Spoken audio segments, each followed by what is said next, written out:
নগরীর ice factory রোডস্থ নবনির্মিত Shah Amanat railway super মার্কেটের গ্র্যান্ড ওপেনিং অনুষ্ঠানে প্রধান অতিথির বক্তব্যে সিটি মেয়র আজম নাসির উদ্দিন বলেছেন, মহান আল্লাহ ব্যবসাকে হালাল আর সুদকে হারাম করেছেন, তাই ব্যবসা বাণিজ্যে সততার স্বাক্ষর রাখতে পারলে ইহকাল ও পরকালে কল্যাণ নিশ্চিত। আজম নাসির রেলওয়ে পরিত্যক্ত ভূমিতে নান্দনিক মার্কেট নির্মাণ করায় কর্তৃপক্ষকে অভিনন্দন জানিয়ে বলেছেন,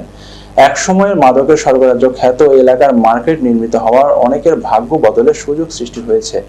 গতকাল শাহ আমানত রেলওয়ে সুপার মার্কেটের নাম ফলক উন্মোচন করে মার্কেট উদ্বোধন করেন সিটি মেয়র আজম নাসির উদ্দিন।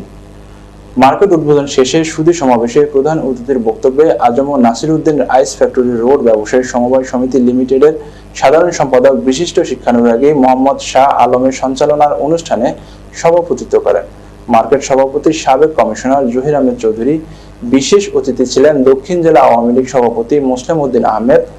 কেন্দ্রীয় আওয়ামী লীগের সহ প্রচার ও প্রকাশনা সম্পাদক আমিনুল ইসলাম, রেলওয়ে বিভাগীয় ম্যানেজার মোহাম্মদ বোরহান উদ্দিন, বিশিষ্ট রাজনীতিবিদ ও ব্যবসায়ী মোহাম্মদ আইয়ুব আলী প্রমুখ।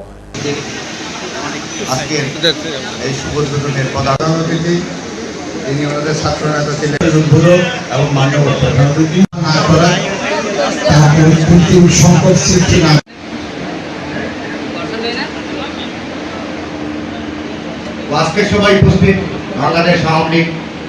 দক্ষিণ জেলা শাখার সভাপতি